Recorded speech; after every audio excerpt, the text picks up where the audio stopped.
मैं टीचमेंट पर online classes क्यों लेती हूँ? भला क्यों ना लूं?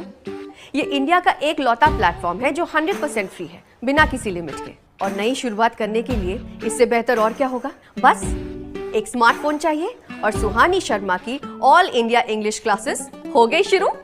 इसीलिए तो कहते हैं कि टीचमेंट पर टीचिंग आसान है।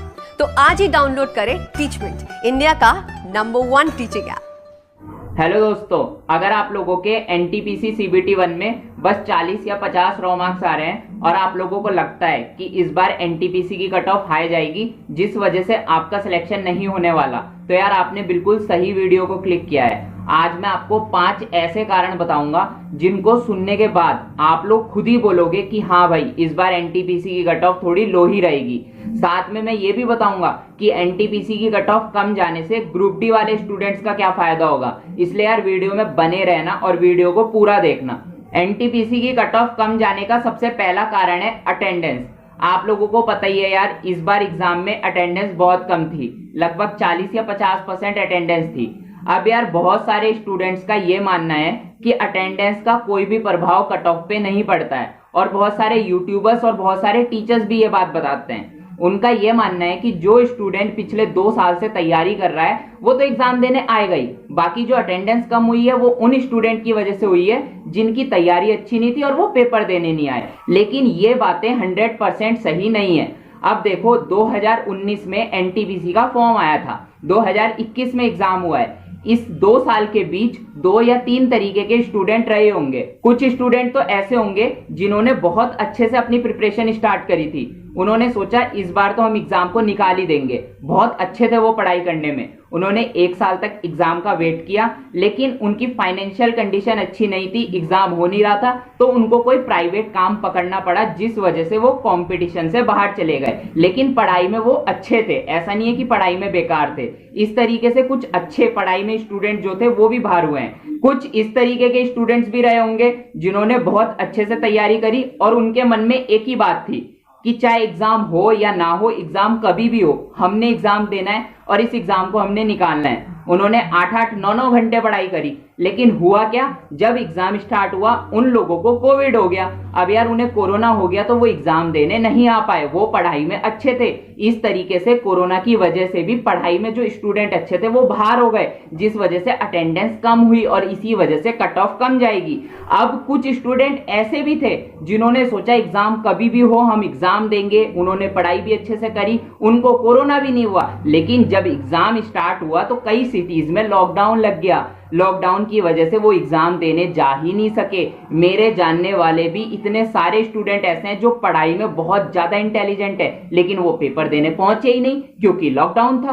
तो यार आप खुद ही सोचो, वो स्टूडेंट तो पेपर देने खैर आए ही नहीं जिनकी प्रिपरेशन में कमी थी, लेकिन साथ साथ कुछ वो स्टूडेंट भी बाहर हो गए जो पढ़ाई अच्छी कर रहे थे। इस वजह से मैं कहता हूं कि अटेंडेंस कम होने की वजह से कट ऑफ थोड़ी कम रहेगी। सेकंड कारण है आपकी कट ऑफ कम रहने का, वैकेंसी। अगर मैं 2016 की बात करूं तो 18,000 के आसपास वैकेंसीज थी। इस बार मैं देखूं 2021 में तो 35,200 के आसपास वैकेंसीज हैं। लगभग वैकेंसीज 2 गुना हो चुकी है, मतलब 2 गुना स्टूडेंट ज्यादा सेलेक्ट किए जाएंगे। तो यार ज्यादा चांस है ना कि 2016 से थोड़ी कट ऑफ इस बार कम रहेगी। कट ऑफ कम होने का तीसरा कारण है अटेम्प्ट कम करना या फिर नेगेटिव ज्यादा करना। इस बार बहुत सारे स्टूडेंट्स ने बहुत ज्यादा क्वेश्चंस नेगेटिव कर रखे हैं। कुछ ने तो अटेम्प्ट ही ज्यादा नहीं करे, 60-70 अटेम्प्ट करे, और कुछ ने अटेम्प्ट अच्छे करे 80-90, लेकिन उनके नेगेटिव हो गए और उनके रॉ मार्क्स 60-65 के बीच आ रहे हैं। सीधी सी बात है, जब सबके रॉ मार्क्स 60-65 के बीच बन रहे हैं तो कट ऑफ भी आपकी कहीं ना कहीं 60-65 या 70 हद से हद किसी हार्ड जोन में जाएगी, अदरवाइज इससे कम ही रहेगी। अब जरा ग्रुप डी वाले स्टूडेंट्स मेरी बात सुनो।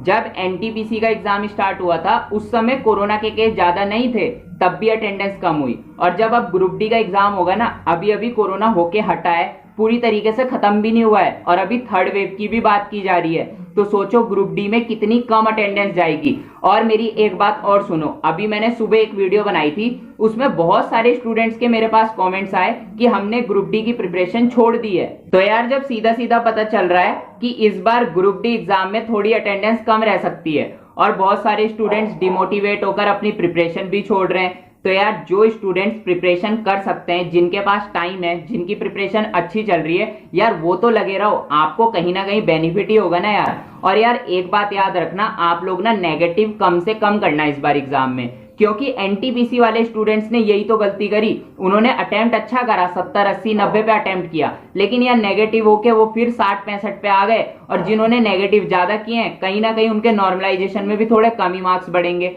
तो यार आप कोशिश करना नेगेटिव कम हो। अगर आपको 60 भी एक्यूरेट आते हैं ना, 60, तो आप 60 ही करके आना। एनटीपीसी की कट ऑफ कम जाने का एक और कारण है, वो ये है कि सीबीटी 2 के लिए 7 लाख स्टूडेंट्स को सेलेक्ट किया जाएगा, और 7 लाख बहुत बड़ा नंबर होता है। मैं पर्सनली उत्तराखंड से बिलोंग करता हूं, और उत्तराखंड में जब किसी जॉब का फॉर्म निकलता है ना, तो 7 लाख तो यहाँ पे टोटल फॉर्म भी नहीं भरते हैं, और वहां तो 7 लाख स्टूडेंट सेलेक्ट किए जाएंगे, जिसमें आना बहुत ही ईजी है, ज्यादा कोई बड़ी बात नहीं है। क्योंकि 60 लाख स्टूडेंट ने एनटीपीसी का एग्जाम दिया है, 60 लाख में से अगर 1 लाख स्टूडेंट भी ऐसे होंगे जिनके 80 से ऊपर रॉ मार्क्स हैं, तो यार लेने तो 7 लाख है ना, फिर 2 लाख स्टूडेंट ऐसे भी होंगे जिनके 70 से ऊपर है, फिर 3 लाख स्टूडेंट ऐसे भी होंगे जिनके 50 से ऊपर है। तो कहीं ना कहीं 7 लाख स्टूडेंट में 40-50 रॉ मार्क्स वाला आ ही जाएगा। तो आप लोगों ने टेंशन नहीं लेनी है, बहुत हाई चांस है आपके सिलेक्शन होने के। एक और रीजन है आपकी कट ऑफ कम होने का, वो है नॉर्मलाइजेशन।